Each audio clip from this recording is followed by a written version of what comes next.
नमस्कार, अभिवादन स्वीकार कीजिए राजेश्वरी सांकृत्यायन का।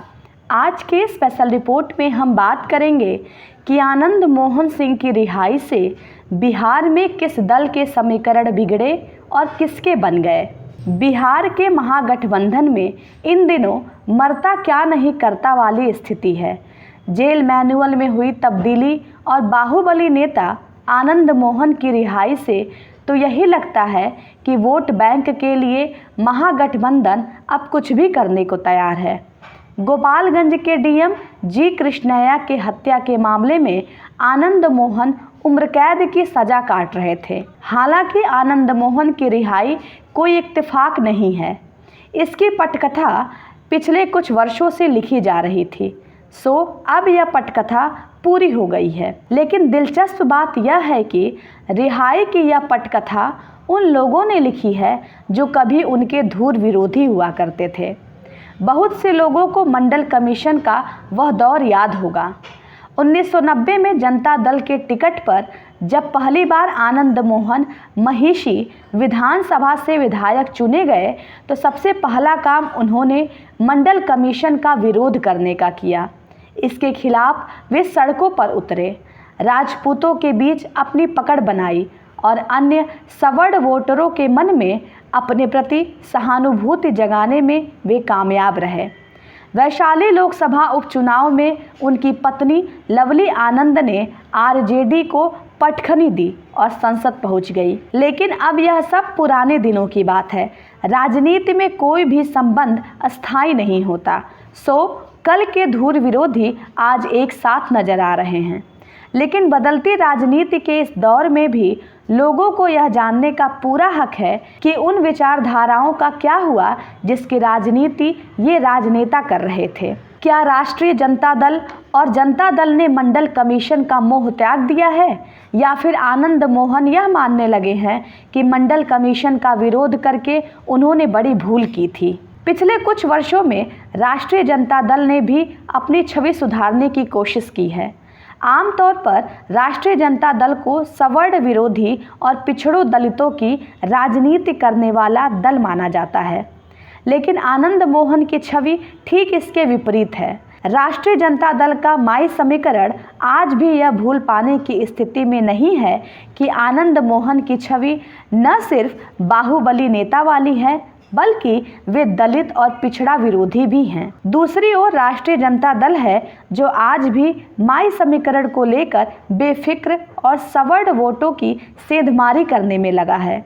उसे लग रहा है कि आनंद मोहन के आ जाने से उनके खाते में बिहार के राजपूतों का वोट भी आ जाएगा। बिहार में राजपूत वोट 6 से 8% हैं, लेकिन यह कहना अतिशयोक्ति होगा कि आनंद मोहन के आ जाने से राजपूत के तमाम वोट महागठबंधन के खाते में जाएंगे। बिहार की राजनीति में जाति आज भी सत्य है, लेकिन समय कबीलाई सरदारों के जमाने से थोड़ा आगे निकल चुका है।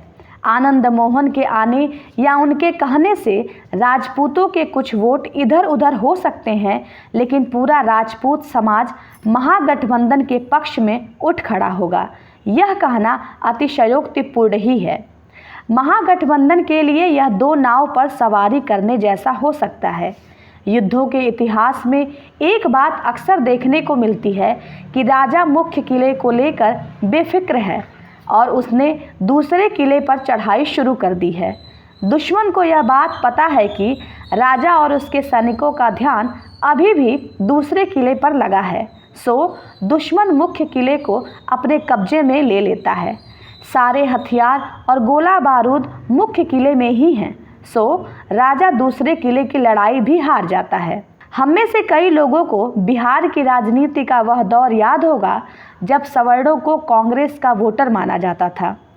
कल तक जो कांग्रेस के वोटर थे आज भाजपा के वोटर हैं, और सबसे बड़ी बात यह है कि वे भाजपा में अपना भविष्य देख रहे हैं।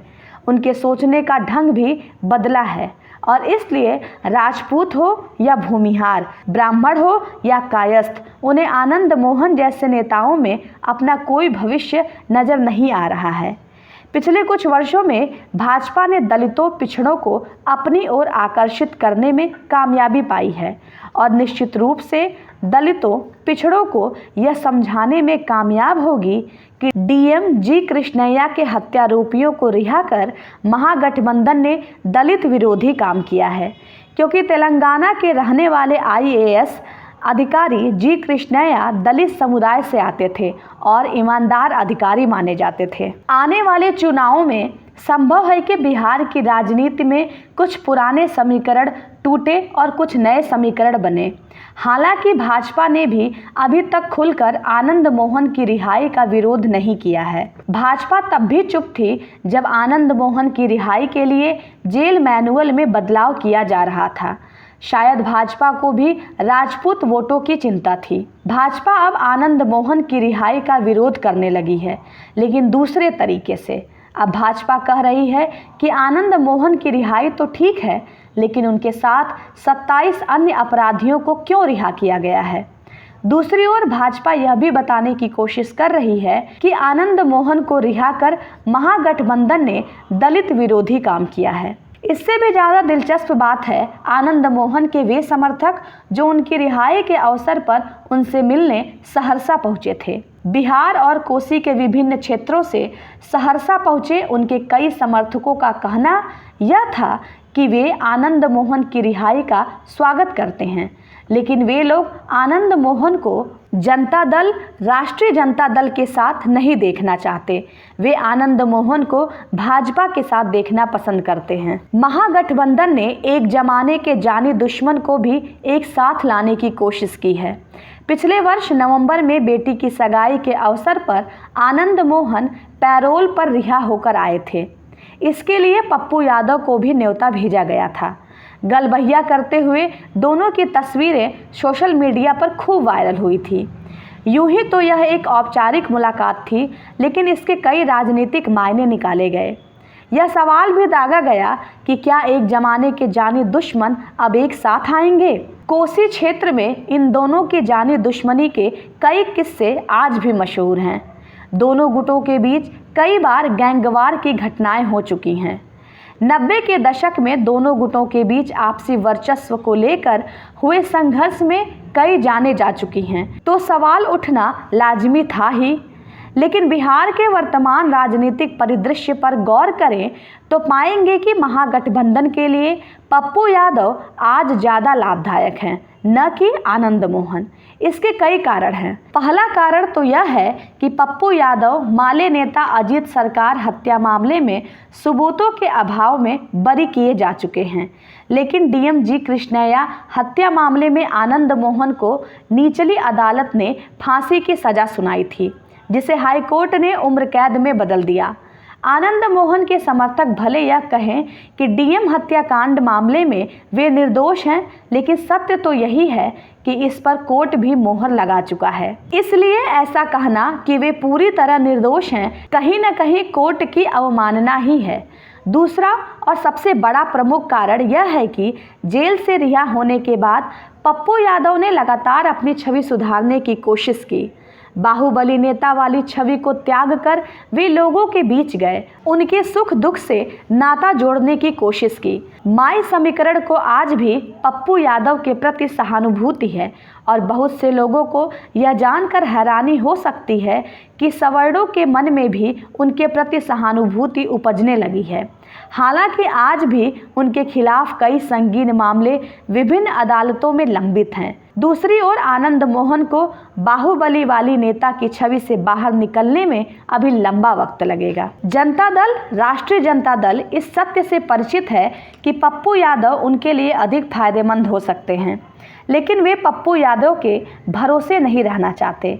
दोनों के बीच एक अंतर विरोध है जो साफ दिखता है। राष्ट्रीय जनता दल छोड़कर पप्पू यादव ने जनाधिकार पार्टी के नाम से अपनी दूसरी पार्टी बना ली है।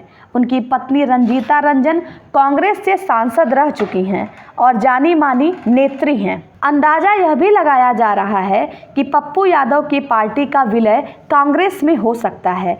ऐसी परिस्थिति जनता दल और राष्ट्रीय जनता दल दोनों के लिए विचलित करने वाली हो सकती है। भाजपा के मजबूत होने से कांग्रेस के साथ गठबंधन करना इनकी मजबूरी है, लेकिन जनता दल और राष्ट्रीय जनता दल कभी नहीं चाहेंगे बिहार में कांग्रेस फिर से मजबूत हो, क्योंकि इससे भी नुकसान उन्हीं को है, भाजपा को नहीं।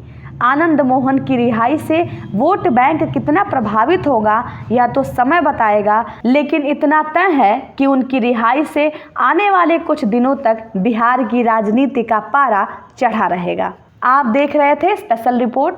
यदि आपको यह स्पेशल रिपोर्ट पसंद आई हो तो प्लीज़ हमारे चैनल को लाइक, शेयर और सब्सक्राइब करें। राजेश्वरी को सुनने के लिए आपका बहुत बहुत धन्यवाद।